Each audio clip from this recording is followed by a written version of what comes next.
কৃষ্ণে ডাকি আনা ধেনু পৰম দেৱতা জানি তৰুলতা আনন্দে নধৰে তনু অৰা ফুলতি ককায়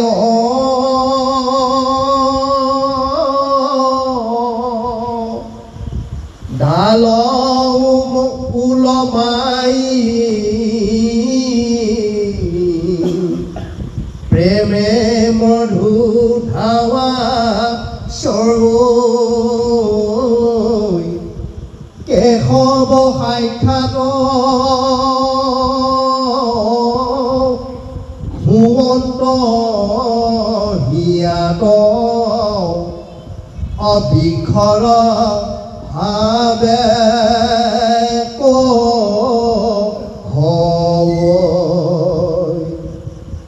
অৰাম আউৰ গোপীবোলৈ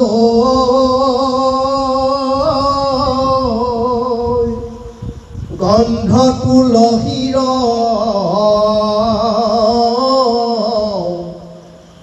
কৰিয়াতি মধু প্ৰাণ কৃষ্ণৰ আৰৰে গুঞ্জৰি গুঞ্জৰি ভ্ৰমৰে ঘৰে গান অৰাম সুন্দৰ বদনে তেতিক্ষণে কৰৈ মোহন বংশীৰ ধ্বনি পৰম বিকল হবয় কমল অপনৰ পহিও শুনি অন্য এগৰাকী গোপীয়ে এতিয়া কৃষ্ণ গুণক লীলা বৰ্ণনা কৰিছে। যিখিনি সময়তে কৃষ্ণই নাম ধৰি ধৰি সেই ধেনুগণক যেতিয়া মাতে, এই নাম শুনি তৰুলতাবিলাকেও বোলে আনন্দত শিহৰিত হৈ গৈছে। এই তৰুলতাবিলাকেও তেতিয়া ইমান পুলকিত হৈছে, তেওঁলোকে ডাল ভৰি ডাল ওলমাই ওলমাই কেৱল মধুৰ ৰস তেওঁলোকে যেন নিগৰাবৰ কাৰণে যত্ন কৰিছে। কিহৰ জৰিয়তে? ফুল আৰু ফলৰ জৰিয়তে। যে তেওঁলোকে ডাল ভৰি ভৰি ওলমাই আছে যেন কৃষ্ণই আহক, কৃষ্ণই যেন আমাৰ শৰীৰৰ পৰা মধুময় ফল মধুময় ফুলৰ ৰসবিলাক তেওঁ শোষণ কৰি পান কৰি যেন আত্মতৃপ্তি কৰে। ঠিক তেনেদৰে গছ পিৰিকেও কৃষ্ণৰ প্ৰতি এক অৱদান দিবৰ কাৰণেও প্ৰযত্ন হৈ আছে। এতিয়া তেওঁলোকৰ দুৰ্ভাগ্য একে ঠাইতে থাকিব লগা হ'ল। অন্য জীৱ জন্তুৱে যেনেকৈ লৰচৰ কৰি ইঠাইৰ পৰা সিঠাইলৈ যাব পাৰে, ঠিক তেনেকৈ কৃষ্ণৰ ওচৰত দৌৰি যাব পৰা যি এটা চিন্তা চেতনা তেওঁলোকৰো আছে, কিন্তু তেওঁলোকৰ সামৰ্থ্য নাই। সেইকাৰণে ফুল আৰু ফল ধৰিয়েই সেই ফুল আৰু ফল কৃষ্ণৰ প্ৰেমতেই বিসৰ্জন দি নিমজ্জিত কৰাই তেওঁলোকৰ তন আৰু মন যেন পুলকিত হৈ আছে। সেইকাৰণে কৈছে পুলকিত কাই ডাল ওলমাই প্ৰেম মধু ধাৰা শ্ৰৱৈ কেশৱ সাক্ষাৎ হুৱন্ত হিয়াত বৃক্ষৰ ভাৱে কহৈ। এই বৃক্ষগণেও কৃষ্ণক নিজৰ হৃদয়তে স্থাপন কৰিব লগা হৈছে, কাৰণ কৃষ্ণৰ ওচৰলৈ যাবলৈ তেওঁলোকৰ সামৰ্থ্য নাই। দূৰত থকা সেই কৃষ্ণক হৃদয়ত আদি স্থাপন কৰিছে। তাৰপিছত অন্য এগৰাকী গোপীয়ে আৰু এটা সুন্দৰ বৰ্ণনা দিবলৈ কৈছে। আউৰ গোপী বোলৈ গন্ধ তুলসীৰ কৰি আতি মধু পান কৃষ্ণক আৱৰি গুঞ্জৰি গুঞ্জৰি ভ্ৰমৰে ধৰে যোগান সুন্দৰ বদনে জাতিক্ষণে কৰৈ মোহন বাংশীৰ ধ্বনি পৰম বিকল ভৱয়ে কমল বনৰ পক্ষীৰ শুনি যে তুলসীৰ গোন্ধত আমোল মোলাই থকা কৃষ্ণৰ সৰ্ব শৰীৰ গোন্ধই সমস্ত জনক বোলে আমোল মোলাই আছে আৰু এইবিলাক গোন্ধৰ যেতিয়া স্পৰ্শ পায় লগে লগে যিবিলাক মধুমক্ষী সেই সমস্তবিলাকে গুঞ্জৰি গুঞ্জৰি বোলে তেওঁলোকেও কৃষ্ণৰ গুণগান গায় আৰু য'তেই আছে ত'তেই তেওঁলোকে সেই ফুলৰ ৰসতেই কৃষ্ণক পায় চিন্তা কৰি চাওক গছ বিৰিখে ফুল ধৰে কাৰি কাৰণে কৃষ্ণৰ কাৰণত কৃষ্ণৰ ৰূপ ৰস সেই ফুল আৰু পুষ্পত আছে আৰু তাৰ গুঞ্জৰিত যিটো ৰূপ মধুমক্ষীয়ে আহি ইমান এক শোভা দিয়ে এই দৰ্শনটো আজি গোপীসকলেও আজি দৰ্শন কৰিছে এইজন কৃষ্ণ অকল মৰেই নহয় এইজন কৃষ্ণৰ সমস্ত জগতৰ আত্মা বুলি তেওঁলোকেও জ্ঞান কৰিছে গতিকে এই ভাৱেৰে আমি এইখন সংসাৰত কৃষ্ণক আমি পাবলৈ যত্ন কৰিব লাগে আজি সেই সূত্ৰটোৱে আজি বনৰ পশু পক্ষীবিলাকো ধৰিছে কৈছে পৰম বিকল ভুৱয় কমল বনৰ পক্ষীৰো শুনি এই বনৰ পশু পক্ষীৰ ফলৰৱ কেৱল কৃষ্ণৰ গুণগানৰ বাহিৰে অন্য একো নহয় চিন্তা কৰি চাওকচোন এক প্ৰকাৰ চাবলৈ গ'লে এইখন বৃন্দাবন সমস্ত জগতখনেই জানো বৃন্দাবন হৈ যাব আধ্যাত্মিক দৃষ্টিত চাবলৈ গ'লে ক'ত গছ বিৰিখ পশু পক্ষী তৰু টিং নোহোৱা ক'ত আছে ঠাই তিনি গুণে আৱৰা ঠাইখন ক'ত নাই কৃষ্ণৰ মহত্বই যিহেতু সমস্ত জগতত যদি ব্যক্ত হৈ আছে গতিকে সেইজন প্ৰভু ভগৱন্ত ৰূপটো ভকতে যেতিয়া বুজি পাব তেতিয়া কাৰো প্ৰতি কেতিয়াও অধিক চিন্তা কৰিব নোৱাৰে কাকো কেতিয়াও ভিন্ন বুদ্ধিৰে কেতিয়াও জ্ঞান কৰিব নোৱাৰে আজি গোপীসকলে ইগৰাকীয়ে সিগৰাকীৰ লগত বিষয়ৰ যিটো বাঞ্ছা সতিনীৰ যিটো ভাৱনা এই সতিনীৰ ভাৱনাটো তেওঁলোকৰ আত্মাৰ পৰা ত্যাগ হৈ গৈছে তেওঁলোক যেন একোজন ভকত মই যিটো কথা কৃষ্ণৰ পৰা জনা নাই কৃষ্ণৰ বিষয়ে যিটো কথা মই জনা নাই মোৰ লগৰ কোনোবা এজনীৰ পৰা যদি সেই কথাখিনি জানিব পাৰোঁ তাতেই মই প্ৰকৃত হৈছোঁ ইগৰাকী সিগৰাকী যোনে যি জানে সেইকাৰণে সেইখিনি ব্যক্ত হৈছে নজনা কথাটো যেন সকলোৱে জানিবৰ কাৰণে সুযোগ পাওঁ এয়া হৈছে ভকতিৰ এটা ব্যৱস্থা সৎসংগ কিয় লাগে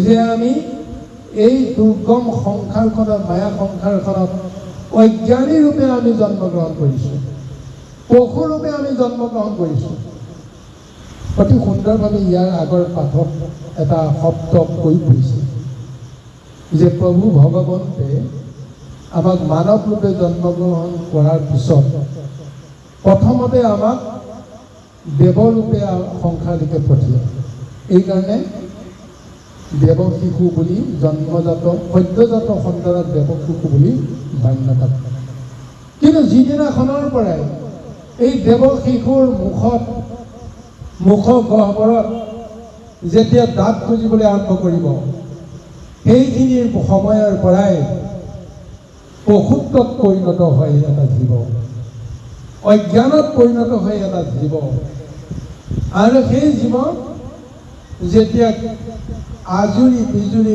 কামুৰি আজুৰি সমস্ত ভক্ষণ কৰিবলৈ আৰম্ভ কৰে এই পশুৰ বৃত্তিৰে শিশু এটাই দেৱতাৰ পৰা পশুৰূপে সংসাৰৰ ৰস পাবৰ কাৰণে প্ৰযত্ন কৰে আৰু সেই পশু বৃত্তিৰ পৰাই লাহে লাহে আৰম্ভ হয় যে কেনেকৈ সৎ বুদ্ধি সৎ জ্ঞানৰ জৰিয়তে পশুজ বৃত্তিবিলাক আমাৰ দেহৰ পৰা নাইকিয়া হ'ব পাৰে পিতৃপুৰুষৰ জৰিয়তে মাতৃৰ জৰিয়তে সমাজৰ জৰিয়তে গুৰুৰ জৰিয়তে এই অজ্ঞান অন্ধকাৰ ভেদ কৰি জ্ঞানৰ দৰ্শন দিয়াবৰ কাৰণে সেইকাৰণে প্ৰযত্ন কৰে আৰু যেতিয়া বিষয়ৰ বাসনাই তিনি গুণৰ তত্ত্বই যেতিয়া আমাক মোহিত কৰে আমি সমস্ত পাহৰি যাওঁ কিন্তু সৎ সংগ পোৱাৰ লগে লগে লাহে লাহে আমাৰ পশুজ বৃত্তিবিলাক আঁতৰি গুচি যাবলৈ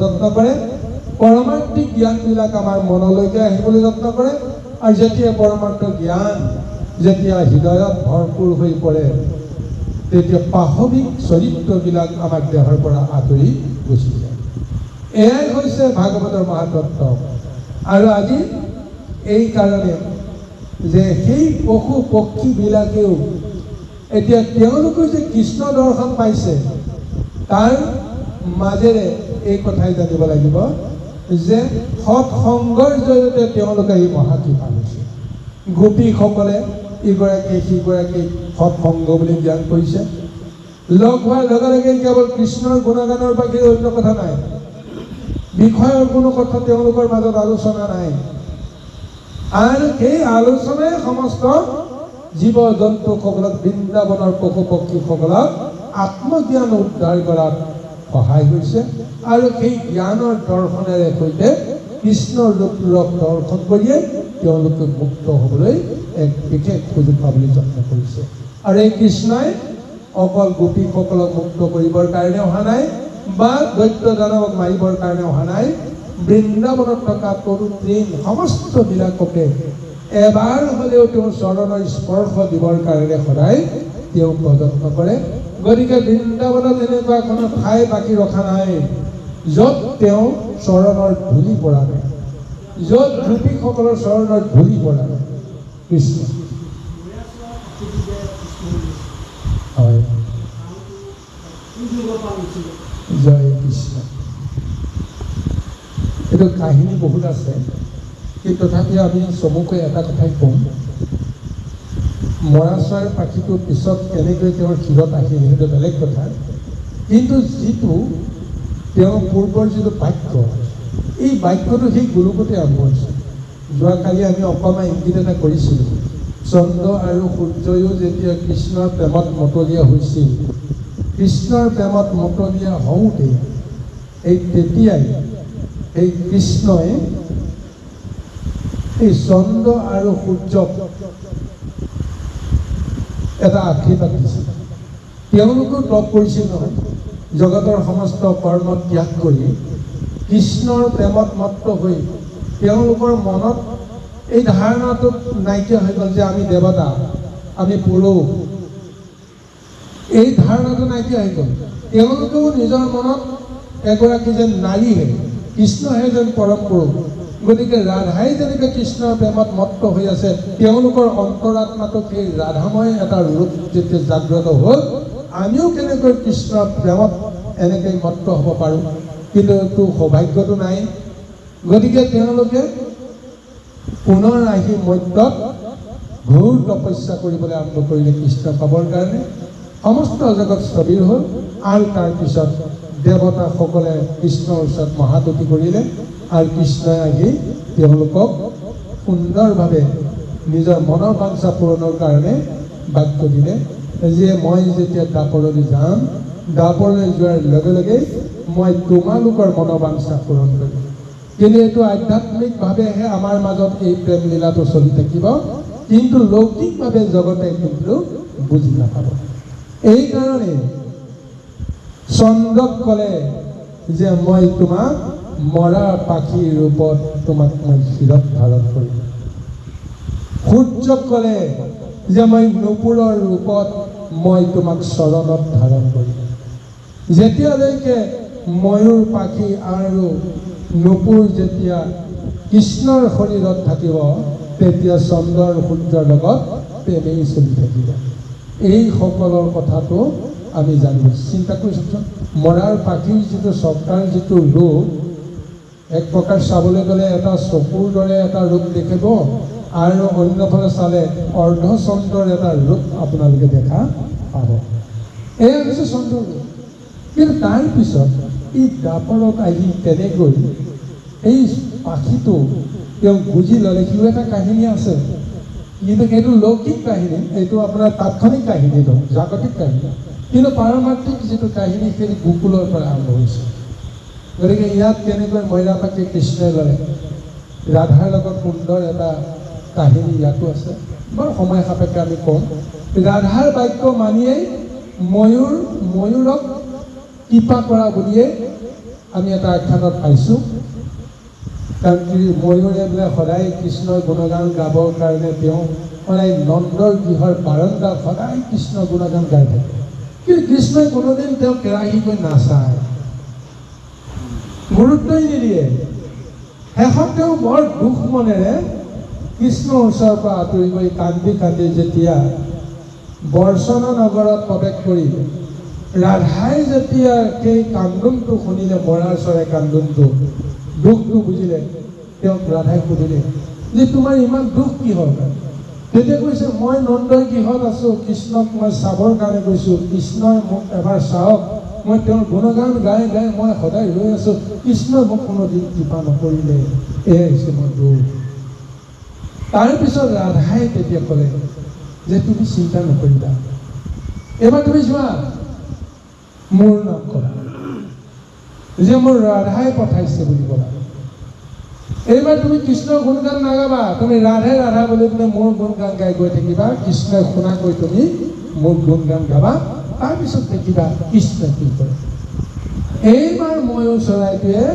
কৃষ্ণৰ গুণৰ সলনি ৰাধা ৰাধা বুলি ৰাধে ৰাধে বুলি ৰাধাৰ গুণ গাই গাই নাম গাই গাই যেতিয়া নন্দৰ গৃহত উপস্থিত হ'ল তেতিয়া কৃষ্ণটো ৰৈ থাকিব নোৱাৰিলে নীলগৰ পৰাই শুনিছে ৰাধা ৰাধাৰ গুণে ৰাধাৰ নাম লৈছে তাৰপিছত দেখিছে মৰা পাখি তাৰপিছত মৰা পাখিটো শুনিলে তুমি কিয় ৰাধাৰ নাম লৈছা তেতিয়া তেওঁ কৈছে মই আপোনাৰ নাম লওঁতে লওঁতে মই কিমান দিন পাৰ হ'লোঁ তথাপিও মই আপোনাৰ এটা কটাক্ষ নাপালোঁ মানে এইকাৰণে মই এতিয়া ৰাধাৰ নাম লৈছোঁ ৰাধাৰ ওচৰত গৈ ক'লোঁ গতিকে কৃষ্ণই যেতিয়া তোমাক কটাক্ষ নকৰিলে মোৰ নাম লোৱা তাৰপিছত কি হ'ল তেতিয়া কৃষ্ণই কৈছে হ'ব মই আটাইতকৈ বেছি যাক বেছি ভাল পাওঁ সেইগৰাকীৰ নাম যেতিয়া যিজনে ল'ব সেইজন মোৰ কিমান প্ৰিয় হ'ব তুমি আজিও ৰাধাৰ বিৰহত মই আছোঁ তুমি ৰাধাৰ নাম শুনি মোক শুনাইছা গতিকে হ'ব তোমাৰ মনৰ যিটো বাঞ্ছা আছিল মই সমস্ত বাঞ্ছা পূৰণ কৰাৰ উপৰিও মই তোমাক শিৰত ধাৰণ কৰিম হ'বতো ইমান দিন তুমি মোক বেয়া পাই আছা গতিকে এই বেয়া পোৱাটো মই কেনেকৈ নাইকিয়া কৰিম যেতিয়া মই মূৰত ল'ম যেতিয়া মই তোমাক শিৰত ধাৰণ কৰিম তেতিয়াতো তোমাৰ মনটো সন্তুষ্ট হ'ব শিৰত কাক লয় গুৰুকহে শিৰত লয় ঈশ্বৰকহে শিৰত লয় আৰু আটাইতকৈ যাক বেছি ভাল পায় সেইগৰাকী শিৰত লয় আমি সাধাৰণতে আমাৰ বিষয় জগতৰ কাক বেছি ভাল পাওঁ মই কওকচোন বাৰু নিজৰ পুত্ৰকো আমি ভাল নাপাওঁ নিজৰ কন্যাকো আমি ভাল নাপাওঁ কিন্তু নাতি পুতিসকল জন্ম হোৱাৰ লগে লগে পুত্ৰতকৈ আমি নাতি পুতিক বেছিকৈ আদৰ কৰোঁ আমি কথা নাই বতৰা নাই আমি যি পৰ্যায় নহওক কিয় এবাৰ হ'লেও নাতি পুতিক আমি শিৰত তুলি লোৱাৰ বাসনাটো আমাৰ সকলোৰে আছে কিন্তু আমাৰ পুত্ৰ সন্তানক শিৰত ল'বলৈ চিন্তা নকৰোঁ হয়নে নাই কওকচোন বাৰু গতিকে আজি এই মইৰা পাখি এই দাপৰ যুগত ৰাধাৰ কথা মতে তেওঁৰ একেবাৰে তুচ্ছ বুলি যিটো মানে ঠাই গুৰিঘদাৰত জন্ম মানে সৃষ্টি হোৱা নোমকে ইমান অশিষ্ট বুলি আমি গণ্য কৰোঁ হয়নে নহয় কওকচোন বাৰু সেই অশিষ্টকেই প্ৰভু ভগৱানে পবিত্ৰ বুলি শিৰত ধাৰণ কৰিছে এয়াই হৈছে প্ৰভু ভগৱতে লীলা আহকচোন বাৰু ইয়াৰ পিছৰ পৰ্যায়লৈকে আমি আকৌ আগবাঢ়োঁ জয় কৃষ্ণ আৰাম ৰঙে উঠি আহি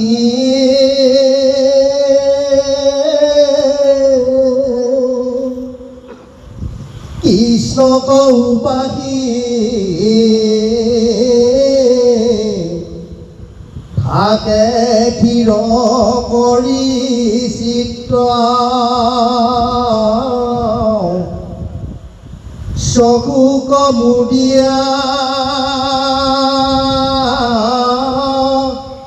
আনন্দে ৰহিয়া মৌন হুয়া শুনৈ গীত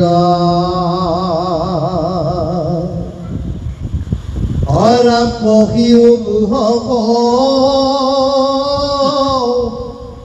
যায় জাৰকিতে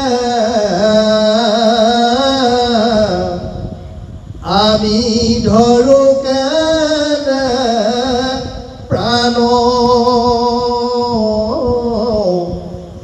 আউৰ গোপী বিপুল মুহুৰ কথা কওঁ অকৰা সখী খাব ধান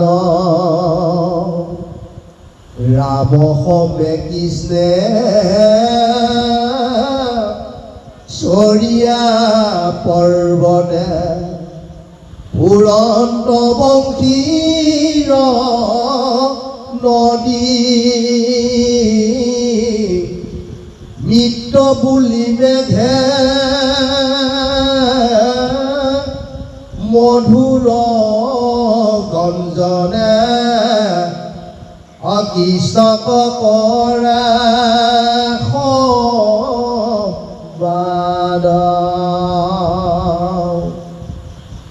ছায়া ছত্ৰ ধৰি ওপৰে হৰিয়ে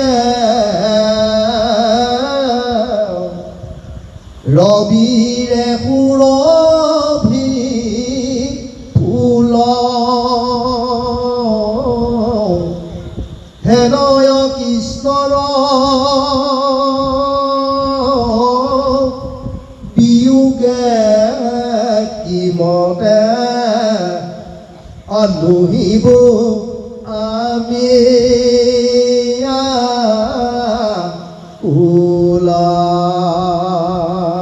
এতিয়া অন্য এগৰাকী গোপীয়ে অতি সুন্দৰভাৱে ব্যক্ত কৰিছে যে পশু পক্ষীবিলাকে বিশেষকৈ পক্ষীকুলে যেতিয়া সেই কৃষ্ণৰ এই সমুদ্ৰৰ বাঁহীৰ সুৰ শুনে আৰু তেতিয়া সেইসকলে সমস্ত কৰ্ম ত্যাগ কৰি থৰ হৈ থাকি একান্ত মনেৰে সেই কৃষ্ণৰ গুণগান তেওঁলোকে শ্ৰৱণ কৰে শ্ৰৱণ কৰিয়ে সেই কৃষ্ণক হৃদয়ত তেওঁলোকে ধাৰণ কৰে আৰু এনেদৰে সকলোকে তেওঁ মোহিত কৰায় পক্ষীও মোহক যায় জাৰকিতে আমি ধৰো কেনে প্ৰাণ আউৰ গোপী বোলৈ মুহুৰ কথা কৰা সখী সাৱধান এতিয়া সেই কৃষ্ণই যেতিয়া পক্ষীকুলকো ইমান মোহিত কৰিব পাৰে গতিকে আমাৰ দৰে সাধাৰণ নাৰীসকলক মনুষ্য নাৰীসকলক মোহিত কৰাৰ পিছত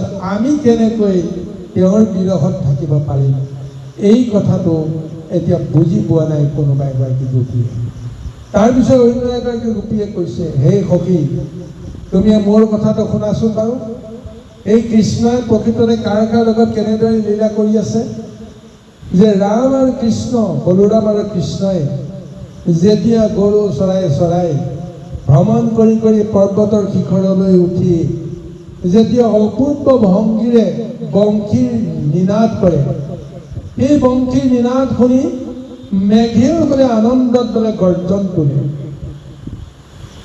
সহযোগী বুলি মোৰ সখী বুলি যেন মাত লগায় কৃষ্ণই বাঁহীৰ সুৰেৰে মেঘক মাত লগায় মেঘেও সখী বুলিয়ে যেন সেই সুৰতে সুৰ মিলাই মধুৰ গৰ্জন তোলে মেঘৰ গাজনি শুনিবৰ কাৰণে আমাৰ কেতিয়াও মধুৰ এটা ভাৱ আহে কওকচোন যি মুহূৰ্ততে আমাক সদায় এজাক বৰষুণ আহক এনেকুৱা এটা ভাৱনা আহে সেইখিনি সময়তে আকাশৰ কোনোবা এটা চুকত যদি অকণমান মেঘৰ গাজনি আহে সেই গাজনিতে আমাৰ মন পুলকিত কৰিব হয়নে নাই কওকচোন আজি সেইদৰে সেই মেঘেও যদি ৰাম আৰু কৃষ্ণক দেখা পায় তেওঁলোকৰ মনতো এটা ভাৱনা আহে যে সখীক মই এতিয়া কেনেকৈ বান্ধৱক কেনেকৈ তেওঁ সহায় কৰিব লাগে সূৰ্যৰ তাপে ইমান তেওঁলোকক কি কৰিছে বিহ্বল কৰি তুলিছে ইমান তাপিত কৰিছিল, ইমান কষ্ট দিছে, তেতিয়া সেই মেঘগণে আনন্দ মনেৰে শুকুলা এটা ৰূপ ধৰি কি কৰে? ছাঁ দিয়ে। ছাঁ দি এই কৃষ্ণ বলোৰামক দেহটো যেন শীতল কৰিবৰ কাৰণে প্ৰযত্ন কৰে। আৰু কৃষ্ণৰ বাহিৰ খোৰেৰে মোহিত হৈ তেওঁলোকে সেই কৃষ্ণৰ পিছে পিছে যেন দৌৰি ফুৰিব লগা হয়। কোনো ক্ষণত গা শীতল পেলাবৰ কাৰণে যে মধুৰ পুষ্পবৃষ্টি কৰে, কণিকা বৰ্ষণ দি দেহ শীতল কৰাবলৈ প্ৰযত্ন কৰে। ঠিক এনেদৰে সেইসকলেও যে কৃষ্ণৰ প্ৰেমতেই মত্ত হৈ থাকে। ছায়া ছত্ৰ ধৰি ওপৰে হৰিকে বৰিকে সুৰভি ফুল, হেন কৃষ্ণৰ বিয়োগ কিমতে নহিব আমি আকুল। যি কৃষ্ণই আকাশৰ মেঘক মোহিত কৰিব পাৰে, তৰু তৃণক মোহিত কৰিব পাৰে, গছ বৃক্ষ বা অন্যান্য জীৱসকলকো মোহিত কৰিব পাৰে, এই কৃষ্ণই তোমাক মোক মোহিত কৰাটো কি ডাঙৰ কথা। গতিকে এইকাৰণে এতিয়া সকলোৱে এই কৃষ্ণৰ গুণগান গোৱাৰ বাহিৰে যেন অন্য কোনো কাম নাই, এনেকুৱা এক শুদ্ধ বুদ্ধি আহিছে। স্বৰূপতে চাওকচোন বাৰু, ইমানবিলাক কৃষ্ণৰ গুণগান কৰি থাকোঁতে গোটেই দৈনন্দিন তেওঁলোকৰ গৃহ কৰ্মবিলাক কোনে কৰিছিল? তেওঁলোকে কৰা নাছিল জানো বাৰু? তেওঁলোকে যি কৰ্মই নকৰক কিয় সেই কৰ্মৰ ওপৰত লাভ নাই। কৃষ্ণৰ গুণগান গাইছে, য'তে যেনেকৈ লগ পাইছে কেৱল কৃষ্ণৰ কথাই কৈ, তাৰ মাজতে গৃহৰ কৰ্ম সমস্তবিলাক আপোন আপুনি হৈ গৈ আছে, ক'বই নোৱাৰে। এইকাৰণে কৃষ্ণৰ কথাৰ ৰসত যিজন সঁচাকৈ পবিত্ৰ, তেওঁৰ কোনো কাম পিছ পেলাই প্ৰভু ভগৱতে নথয়। যেনেকেই নহওক গৃহৰ কৰ্মটো শুদ্ধ ৰূপত সমাপন কৰাবই, কিন্তু সেই কৰ্মটোত অকণমানো আসক্তি নাথাকে, কেৱল কৃষ্ণ নামৰ ৰসত আসক্ত হৈ আছে। এয়াই হৈছে গোপীসকলৰ জৰিয়তে আমাৰ সমাজ জীৱনক দিয়া এটা মহা জ্ঞান। আজি সেই কৃষ্ণক পোৱাৰ কাৰণত এতিয়া গোপীসকল কিমান ধন্য হৈছে, কিমান জ্ঞানী হৈছে। তেওঁলোকে ভাবোঁতে ভাবোঁতে ভাবোঁতে ভাবোঁতে জ্ঞানবিলাক কেনেকৈ আহিছে কৃষ্ণৰ নাম লওঁতে নিজেই ক'ব নোৱাৰে। চিন্তা কৰি চাওকচোন বাৰু, বাস্তৱতে আমি তাৰ প্ৰমাণটো দিব পাৰোঁ। এইখন আসনলৈ অহাৰ মুহূৰ্তলৈকে আমি ভবা নাছিলোঁ আমি কি কি ক'ম, কি কি নক'ম, কি কি জানো, কি কি নাজানো, একো নাজানো। কিন্তু এই কৃষ্ণৰ কথা ৰত হোৱাৰ লগে লগে ক'ৰ পৰা কি বাক্য আহে, ক'ৰ পৰা কি শব্দ আহে, কোন সময়ত কি কথা ক'ব লাগে আমি গম নোপোৱাকৈ এই সমস্তবিলাক আহি আছে। কিন্তু আমি অহংকাৰ কৰি ক'ব নোৱাৰোঁ এইখিনি কথা মই কওঁ বুলি কৈছোঁ। কওঁ বুলি কোৱা কথা কেতিয়াও আমি প্ৰকাশ কৰিব নোৱাৰোঁ। নকওঁ বুলি ভবা কথাও ভগৱন্তে কেনেকৈ প্ৰকাশ কৰি দিয়ে আমি ততকেই ধৰিব নোৱাৰোঁ। এয়া হৈছে ভগৱন্তৰ নামৰ মহিমা। নামৰ মহিমাই সমস্ত গোপীসকলক আচ্ছন্ন কৰি আছে। আহক এতিয়া কৃষ্ণৰ অনৰ্গল গুণগানৰ বাহিৰে অন্য আৰু কোনো কৰ্ম নাই। জয় কৃষ্ণ। আৰাম কটু গোপীজনে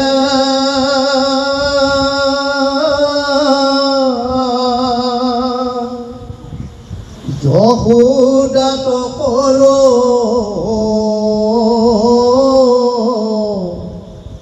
শুনামাও অদ্ভুত বেণুৰ বাদ্যত কুশল তোমাৰ কিনো কৃষ্ণ প্ৰিয় সুত অৰাম যেখনে অধৰে বংশীক চুম্বিয়া উচাই তোলৈ চৰজ ৰাতি বৰ্মা ৰুদ্ৰৱাদী দেৱগণে শুনি হয় মহামোহ আদি শুনি থাকে মাত্ৰ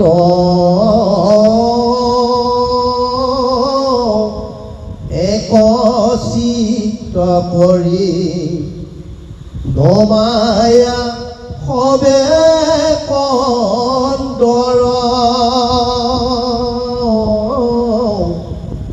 নিশ্চয় কৰিতে নপায় কেবে কিবা তাৰ চৰ দেৱ মোহ যায় যাহাৰ গীতত কৈত লাগুৱানি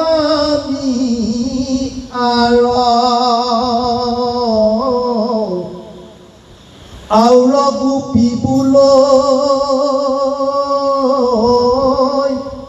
শুনা সুখী হব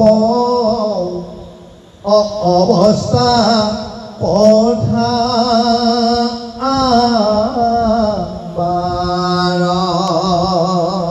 এতিয়া কোনো কৃষ্ণ যশোদাৰ আগত গৈ কৃষ্ণৰ গুণগান গাই গুণলীলা কীৰ্তন কৰি মহা আনন্দ কৰে কাৰণ যশোদাই মায়াত বন্দী হৈ আছে ঈশ্বৰৰ আচল ৰহস্য তত্ত্বটো তেওঁ এতিয়াও বুজি পোৱা নাই যদিও তেওঁ প্ৰথমতেই তেওঁ মুখ মেলি সমস্ত জগতখন তেওঁক দেখুৱাইছিল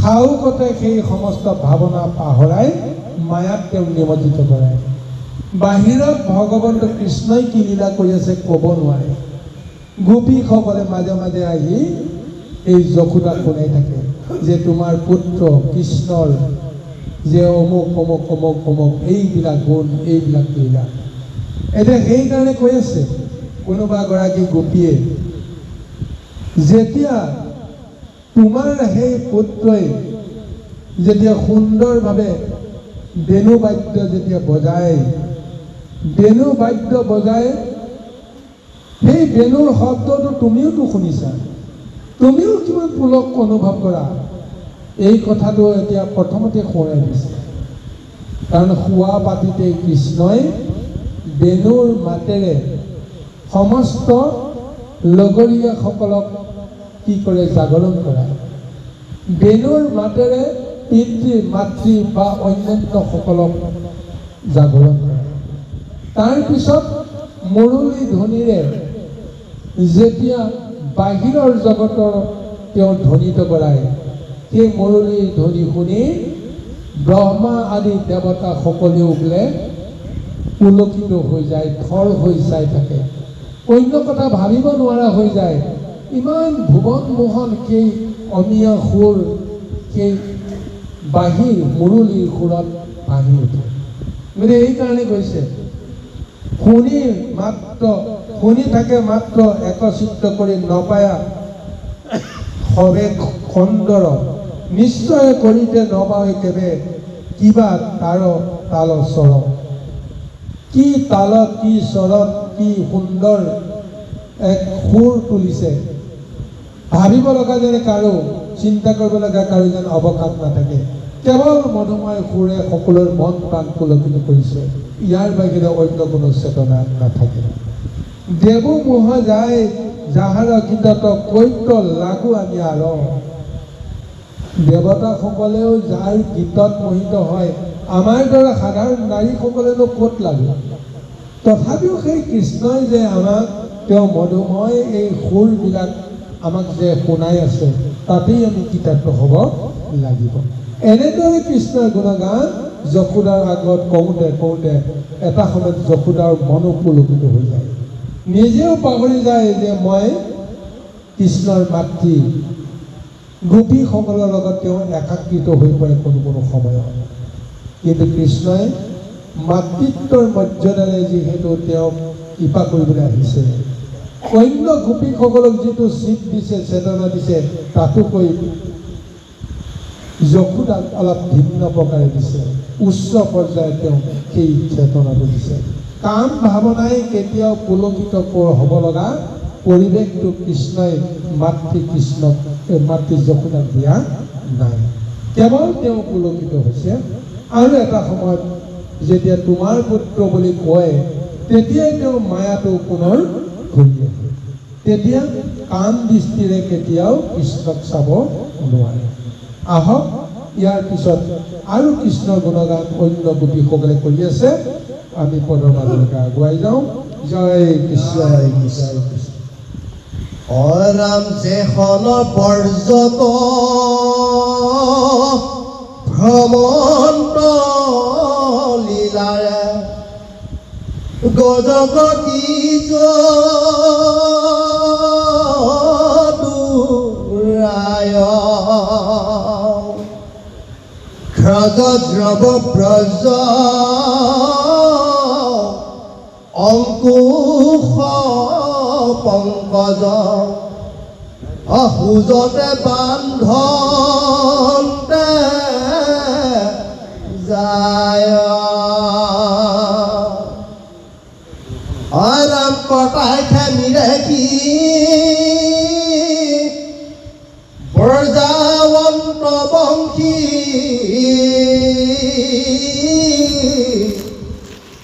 আহিয়া আমাক চায়ে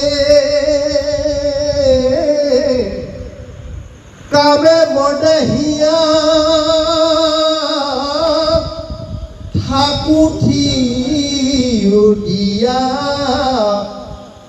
অসম্যকে বিক্ষোভ ৰায় হৰৈ উপাসবে বস্তু সম্বন্ধীৰে অনুৱাৰী কৃষ্ণক দি আৰু গোপী বোলৈ আৱে বুক কথা শুন শুন প্ৰাণ সহি ঐ ৰামে প্ৰিয়তম গোপৰ কান্ধত লীলাৰে হস্তক থয়ে আনন্দে গোবিন্দে গৰুক গণন্ত কদাচিত মনি লয়। এতিয়া অন্য এগৰাকী গোপীয়ে যশোদাৰ আগত কৈছে যে তোমাৰ পুত্ৰ কৃষ্ণই যেতিয়া ব্ৰজত মহালীলা কৰি যেতিয়া গমন কৰি থাকে, ঘূৰি ফুৰে, তেওঁৰ খোজত পঞ্চচিহ্নৰ স্বৰূপটো সমস্ত জগতে দেখা পায়। পঞ্চচিহ্নৰ যিটো স্বৰূপ ধ্বজ বজ জব পংকজ অংকুশ, এই পঞ্চচিহ্ন কাৰ চৰণত থাকে? কেৱল ঈশ্বৰৰ চৰণত থাকে, কেৱল ভগৱন্তৰ চৰণত থাকে। গতিকে তোমাৰ পুত্ৰ নিশ্চয় মনুষ্য নহয়, ঈশ্বৰেই হয়, কাৰণ তেওঁৰ খোজত চিনি পোৱা যায়। তেওঁ পঞ্চচিহ্ন ব্ৰজৰ সমস্ত ধূলি বালি সাজ বহি ৰৈ আছে। গতিকে সেইকাৰণে কৈছে কটাক্ষে নিৰেখি ব্ৰজাৱন্ত বাংশী সাক্ষী আমাক চায়। আৰু সেইজন কৃষ্ণই যে আমাৰ ফাললৈ চাই এক কটাক্ষ হাঁহি মাৰি তেওঁ বাংশী বাদন কৰোঁতে এনেকুৱা এটা ত্ৰিভংগীৰ ৰূপ তেওঁ ধাৰণ কৰিছে।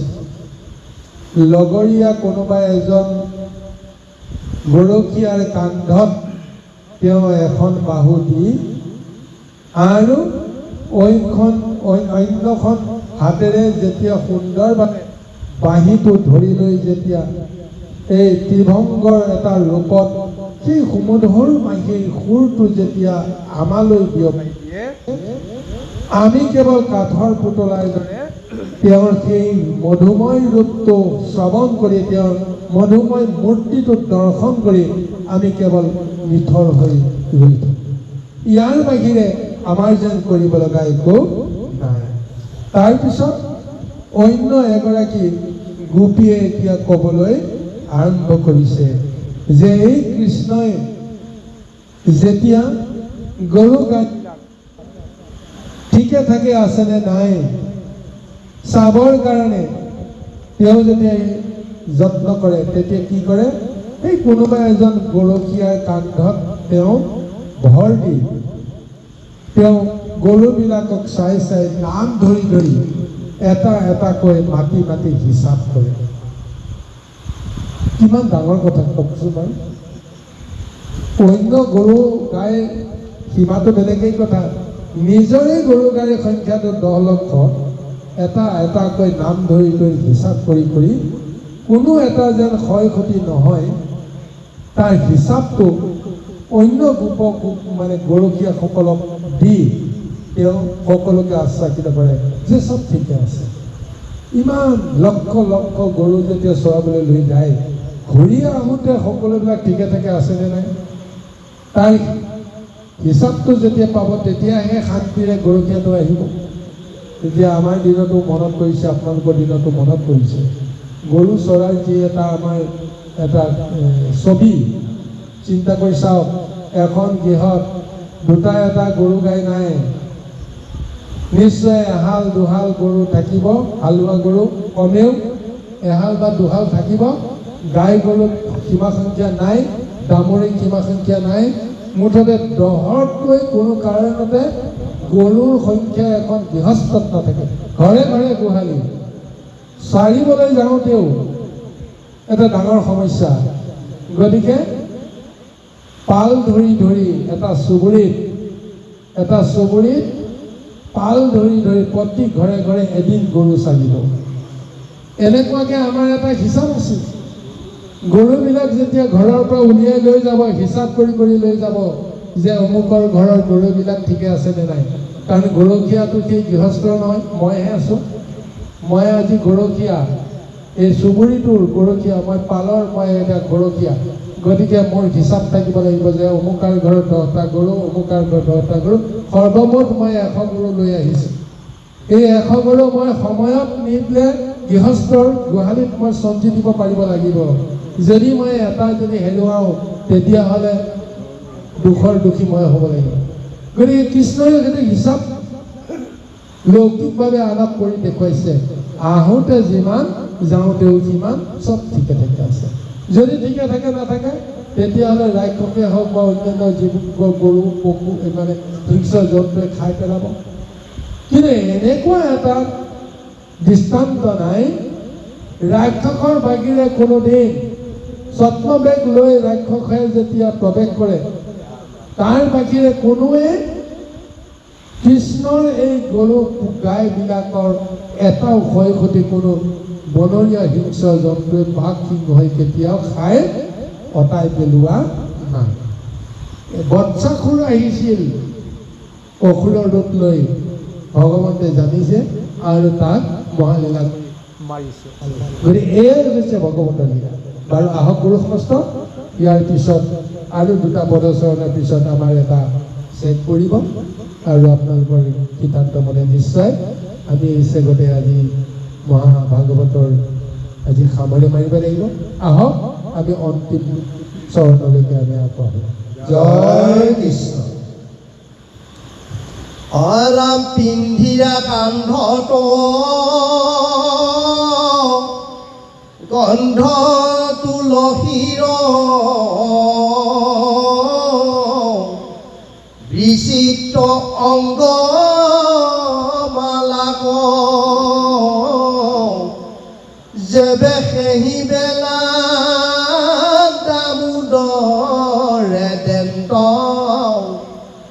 হৰিহে বংশীৰ দাগ ৰাম এৰিয়া আহাৰ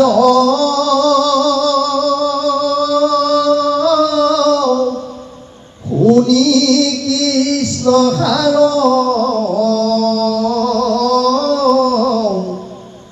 হৰিৰ ভাইজা গলে হুয়া বিমোহিত কৃষ্ণ শোণিত চাপে উটাৱল মনে অৰাম গুণ সমুদ্ৰ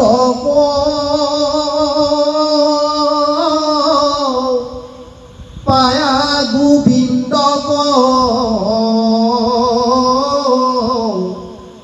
তেজি নজায় পুনৰূপী এৰি গৃহবাস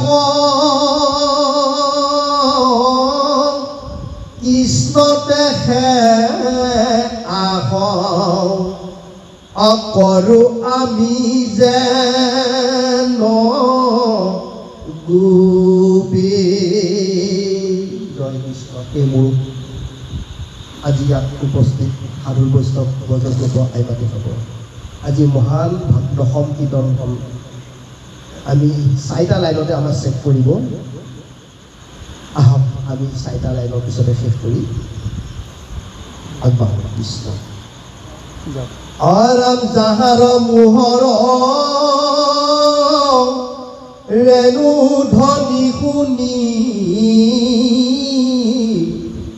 হৰি নীল ধৰে হিয়া হেন প্ৰাণ কৃষ্ণ প্ৰভুৰ বিৰহে ৰাখিব ইমতে জীৱ কৃষ্ণ শংকৰ গুৰু হৰি ৰাম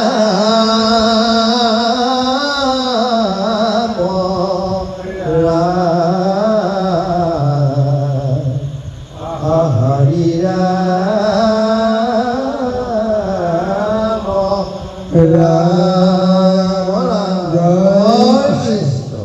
ইমান সুন্দৰভাৱে কৃষ্ণৰ গুণলীলা কৰি আছে। ৰহস্যবিলাক ইয়াৰ মাজতে সুন্দৰভাৱে ব্যক্ত হৈছে। আৰু এগৰাকী গোপীয়ে কৈছে, যেতিয়া সেই কৃষ্ণই বৃন্দাবনৰ পৰা গৃহলৈ পুনৰ ঘূৰি আহিবৰ কাৰণে যেতিয়া সময়ত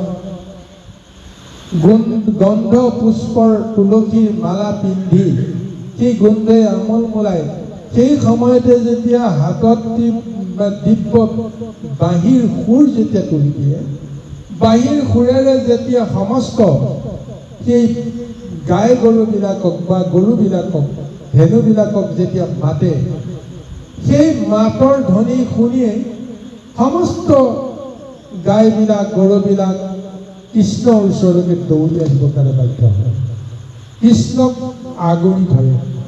আৰু সেই সময়তে কৃষ্ণই বাঁহী বজাই বজাই ঘৰলৈ কোচ লয় আৰু বাঁহীৰ মাতৰ পৰা অকণমানো আঁতৰিবলৈ প্ৰযত্ন নকৰি বাঁহীৰ সুৰত মোহিত হৈ সেই গাই গৰুবিলাকে কৃষ্ণৰ পিছে পিছে আহিবলৈ প্ৰযত্ন কৰে।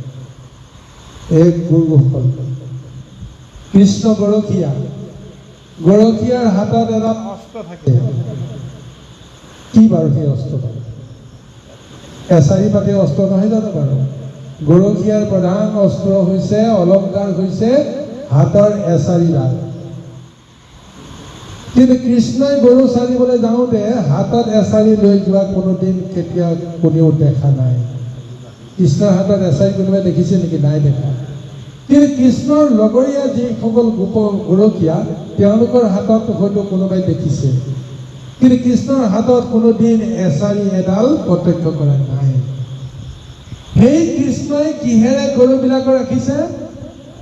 বাঁহীৰ সুৰেৰে মোহিত কৰি সেই গৰুবিলাকক কৃষ্ণৰ পৰা এৰি যাব নোৱাৰাকৈ বান্ধি ৰাখিছে, মায়া বান্ধোনেৰে তেওঁলোকক ৰাখিছে। বাকীসকলৰ সেই শক্তি নাই কাৰণে এছাৰি ল'ব লগা হৈছে, এছাৰি তীৰ্থ ল'ব লগা হৈছে। আৰু এই কৃষ্ণই গৰু চৰাৰ যিটো গৰু নিয়াৰ খেদি নিয়াৰ যিটো দৃশ্য ভাবিলে আচৰিত লাগে। আমি গৰুবিলাকক আগত খেদি লৈ পিছত আমি এছাৰিডাল লৈ আমি জোকাৰি আমি গৰু খেদি লৈ গৈ থাকোঁ, হয়নে নহয় বাৰু? কিন্তু কৃষ্ণই কোনোদিন গৰুৰ পিছত খেদি যোৱা নাই।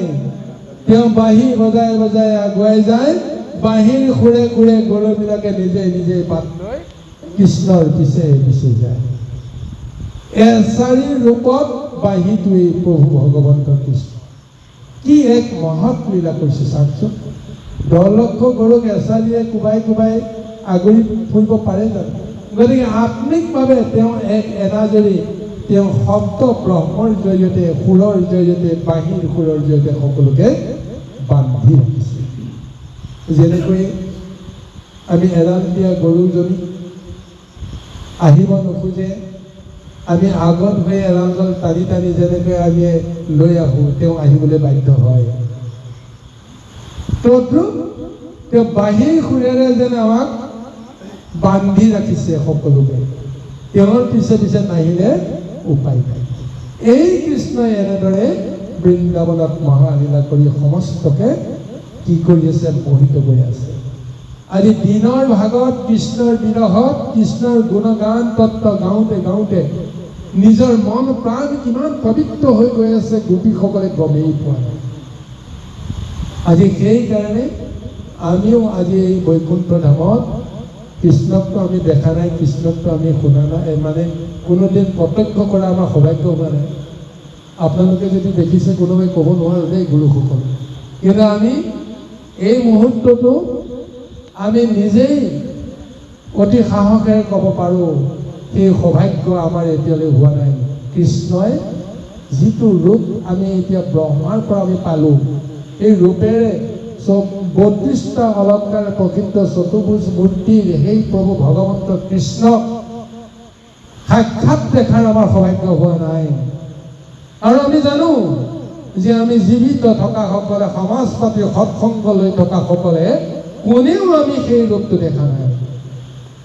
সেইকাৰণে আমি ক'ব বিচাৰিছোঁ যে কোনোবাই যদি দেখিছে, সেইজন কিন্তু এইখন সংসাৰ থাকিও সংসাৰৰ লগত সম্বন্ধ নাইকিয়া হৈ যাব লাগিব।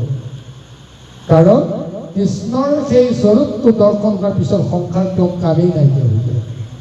সৎসংগৰ কোনো প্ৰয়োজনে নাইকিয়া হৈ যায়। কেৱল তেওঁৰ ধ্যান তপ, ইয়াৰ বাহিৰে কৃষ্ণৰ লগত তেওঁৰ সম্বন্ধ নাইকিয়া হৈ যায়। গতিকে আমি আজি সাহসেৰে কওঁ, যিমানেই আমি হৰি কথা নকওঁ কিয়, যিমানেই আমি গুৰু ভক্তি নকৰোঁ কিয়, যিমানেই যি নকৰোঁ কিয়, এতিয়ালৈকে আমাৰ ভক্তি পূৰ্ণ হোৱা নাই, কৃষ্ণ দৰ্শন সাক্ষাৎ আমাৰ হোৱা নাই। কেৱল আমি প্ৰযত্ন কৰি আছোঁ কৃষ্ণই যেন আমাক কৃপা কৰক। কিন্তু হয়তো জীৱনৰ শেষখনত প্ৰভুৱে যদি কৃপা কৰে, তেতিয়াহ'লে নিশ্চয় দৰ্শন পাম। দৰ্শন পাই আমি আপোন পাহৰা হৈ গুচি যাম। যেনেকৈ বৈকুণ্ঠ প্ৰয়াণৰ আগমুহূৰ্তত যদু বীৰসকলক মৰামৰি কটাকটি কৰাৰ পিছত মৃত্যুমুখী সেই অৱস্থাত কৃষ্ণৰ মুখৰ ফালে চাই যেতিয়া ভাবুক হৈ আছিল, সেই মুহূৰ্তত ভগৱন্তে সেইটো ৰূপ তেওঁক দেখুৱাইছে। যিয়ে চাইছে তেওঁহে দেখা পাইছে। সেই ৰূপটো লৈ আনন্দ মনেৰে কৃষ্ণক ধ্যান কৰি গৈছে। আমাৰো যদি সেইটো সৌভাগ্য হয়, জীৱনৰ অন্তিমখনত সেয়া ভগৱন্তৰ কৃপাৰ ওপৰত নিৰ্ভৰ কৰিব, পূৰ্ব জন্মৰ বাসনাৰ ওপৰত নিৰ্ভৰ কৰিব। আৰু এইটো জন্মৰ